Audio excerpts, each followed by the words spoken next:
자, 주진우가 지금 저 경선을 통해 갖고 부산시장에 나오겠다고 선언을 하고 있는 상황인 건데, 그래서 이 얘기가 나왔나? 갑자기 주진우가 옛날에 일제강제 동원 피해자에 대한 제3자 변제 과정에, 그때 법률 담당이었잖아. 윤석열 밑에서 따까리 할 때.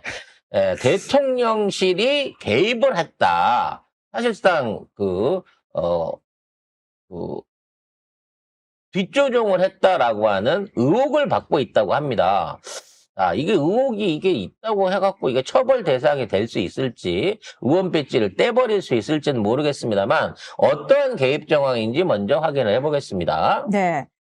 자, 2023년 3월에 윤석열 정부가 뭘 했냐면요. 강제동원 피해자 지원재단이라는 걸 행안부 산하에 만들어가지고 기업들이 돈을 걷어서 피해자들한테 배상금을 주는 제3자 해법을 제시를 합니다. 근데 심지어 여기에 일본 정부는 일본 기업들한테 오더를 내렸어요. 야, 니들은 여기 참여하지 마. 그래서 한국 기업들이 돈을 냈어요. 우리나라 돈으로 우리나라 네. 피해자들을, 일제 피해자들을 우리나라 돈으로 한다는 거잖아요. 그렇습니다. 그래서 기금관리단이 만들어졌고요. 15명 중에서 11명이 배상금을 수령을 했습니다. 그래서 수령을 거부한 4명의 배상금을 당시 정부는 법원에 일방적으로 그냥 맡겨놨었습니다. 당시에 재단과 외교부 관계자들은 위조 인감을 만들고 막도장을 파면서까지 공탁을 굉장히 서둘렀거든요. 그런데 이 과정에서 대통령실에 석연치 않은 개입이 포착이 됐다라는 겁니다. 특히 주진우 당시 대통령실 법률비서관이 개입했다라는 진술이 나왔습니다. 이게 세종이 미온적으로 대응하니까 법무법인 발언으로 교체하라. 이런 게 나왔어요. 그래서 인감 위조한 거야? 발언으로 교체해가지고? 그러니까 법무법인이 스스로 이런 국가의 중대사, 국가의 국민과 국가 간에 신뢰가 걸려 있는 이런 일을 맡아서 한다 그러면 그 안에 불법의 여지가 있어서는 안 되는데, 그 불법의 여지 중에 하나가 나는 배상 안 받겠다라고 하는 피해자들을 설득하거나 회유하거나 또는 인감을 위조해가지고 이거를 공탁을 시키는 과정들을 법률법인이 불법으로 했다는 거예요. 자, 원래는요, 외교부 전담사가 법무법인 세종이었는데 발은으로 교체가 됐잖아요. 근데 이 발은의 대표 변호사의 자녀가 당시 법률비서관실 행정관으로 근무 중이었다고 합니다. 그러면 이 수임에 관련된 수임비를 좀 나눠 먹기 위해서, 그래서 세종에서 발언으로 바꾼 걸까요? 네. 에이구. 아무튼 경찰청 국가수사본부는 청탁금지법과 직권남용 위반 가능성에 무게를 두고 수사에 착수를 한 상태입니다. 근데 법률비서관이 이게 외교부가 지정하는 거잖아요. 행안부인가요? 행안부가 지정하는 이 업체를 자기 마음대로 비서관이라 해갖고 바꿀 수 있는 게 아니잖아요. 최소한 협의를 했거나 명령을 했거나 뭐 어떤 절차를 거쳐야 될 거 아닙니까? 애초에 하지 말아야 될 짓인데 이런 짓을 했다고 하면 알아서 해주진 않았을 거고 어떤 형태든지 행안부에다가 압력을 넣었다는 얘기 아니겠어요? 그러면 이 압력이 주진우의 힘만으로 가능하겠느냐라는 생각을 다시 해봐요. 지금 여기서 보이는 사람은 주진우다, 법률비서관이라고 얘기하지만 행안부 안에서 이 압력을 법률비서관 얘기를 듣고 이 일을 봐준 사람이 주진우만 보고 일을 하지는 않았을 거라는 생각이 든다는 거지. 그리고 아까도 얘기했지만 이런 과정에서 어찌됐거나 수임비가 뭐 수월찮게 지급을 했을 거 아닙니까? 저는 대형 로펌 같은 경우라고 돈 안 주고는 못 아마 하지. 수임비만 해도 5천에서 기본에서 시작을 했을 건데, 이러한 금전이 오고 가는 과정 중에 혹시 모종의 봉투가 돈 좋아하는 건희한테 갔다든지 내신 그런 연결고리는 존재하지 않을까 싶은 생각이 든다는 거죠. 사실 주진우가 뭐 그 당시에 들리는 썰에 의하면 김건희 문고리 3인방의 한 명이었다. 이 얘기가 있잖아요. 예. 얘도 가만히 보면 그 형님보다 형수랑 더 친했던 응? 뭐 그런 류의 그 애들이 아닌가 싶은 생각이 든다는 거죠. 근데 진짜 새로 선정한 곳이 법무법인 바른인데 그 대표의 딸이 자기 밑에 있는 행정관이다. 이거는 이해충돌 아닌가 이 정도면? 그러니까 이미 그쪽으로 보내기 위해서 딸을 스카우트 해갖고 자기 밑에 뒀던 거라고 봐야 되는 거예요. 그러니까 아이고. 굳이 이거를 업체를 바꾸게 된 데에는 일을 잘 못했다 뭐 이런 것도 일부 있겠지만 어떻게든 금전 관계가 연루가 되지 않았겠나라는 생각이 든다는 거죠. 문제는 그 돈을 주진우가 받아 먹었으면 주진우가 처벌을 받아야 되지만 그 돈이 상납이 됐으면 또는 디올백이나 로저 비비에로 바뀌었으면 이 역시도 또 하나의 뇌물죄로 봐야 되는 정황이 나오지 않을까 싶어요. 아마 주진우는 그러겠죠. 나는 땡전 한 푼 받은 거 없다고. 나는 받은 게 없다. 라는 방식으로 본인의 무죄를 주장하겠지만 아무래도 이 이슈가 수사로 들어간다고 치면 그냥 주진우는 부산시장 후보로 등록하기가 어려워지지 않을까라는 생각이 듭니다.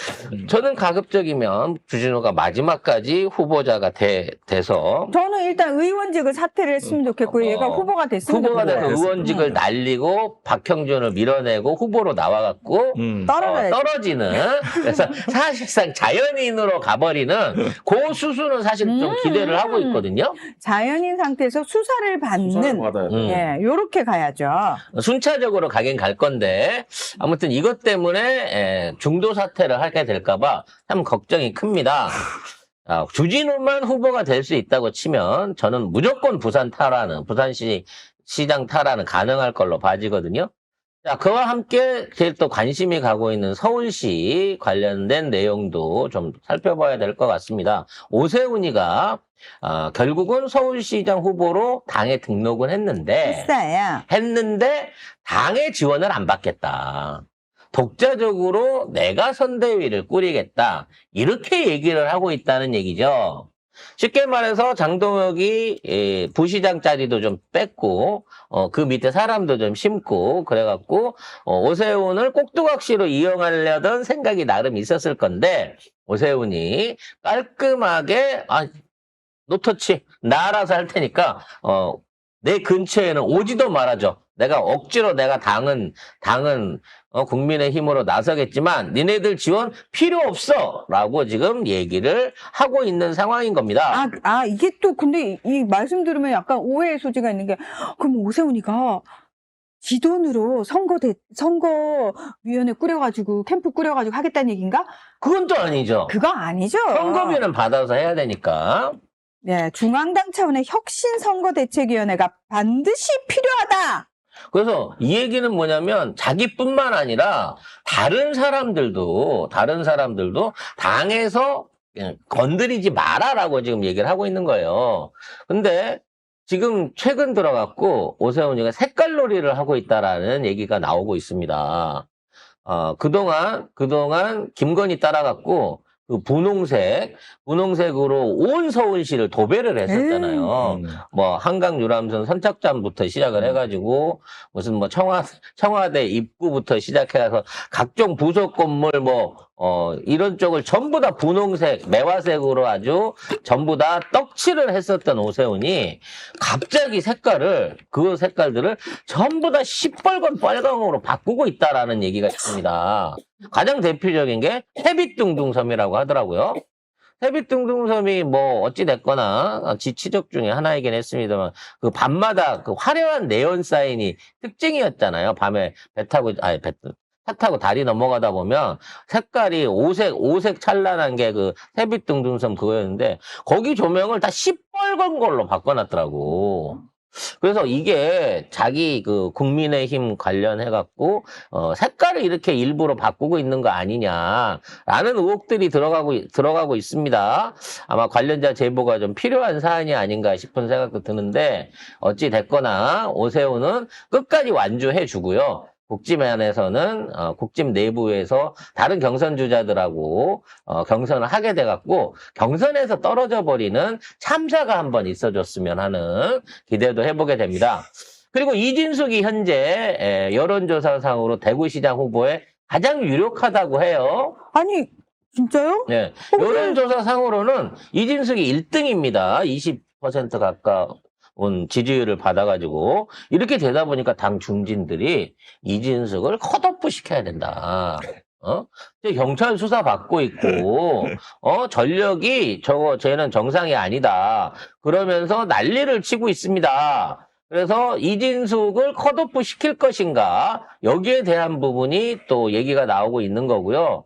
중진 의원들 컷오프 시키겠다. 완전히 뭐 백지 상태에서 하겠다라고 이정현이 공언을 하고 있는 상황인 건데, 그러다 보니까 컷오프 위기에 있거나 지지율이 떨어지는 후보들이 그 전라도가 왜 경상도 당에 와가지고 공천을 좌지우지 하냐고 이런 막말을 또 지네들끼리 돌리고 있어가지고 참 어렵게 전라도에서 의원 배지 단 사람인 건데 전라도 출신이 와가지고 못된 버릇을 하고 있다고.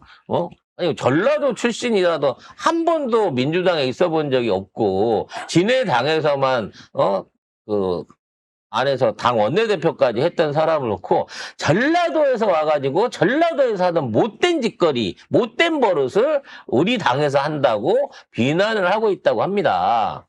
그래서 이 선관위가 진짜 어떤 후보들을 컷오프를 시킬 거예요. 왜냐면 이게 다 온전히 이정현의 권한이거든요. 컷오프 권한까지는 일단 경선 단계에서 한 4명, 8명으로 컷오프 시켜서 날리는 거는 이정현의 권한이기 때문에 과연 이정현이 오세훈이나 이진숙이나 주진우를 컷오프 시킬 것인지도 또 그런 컷오프가 일어나게 됐을 때 국짐이 가만히 당하고 있을 것인지도 좀 주목을 해봐야 될 꿀잼거리가 아닌가라는 생각이 듭니다.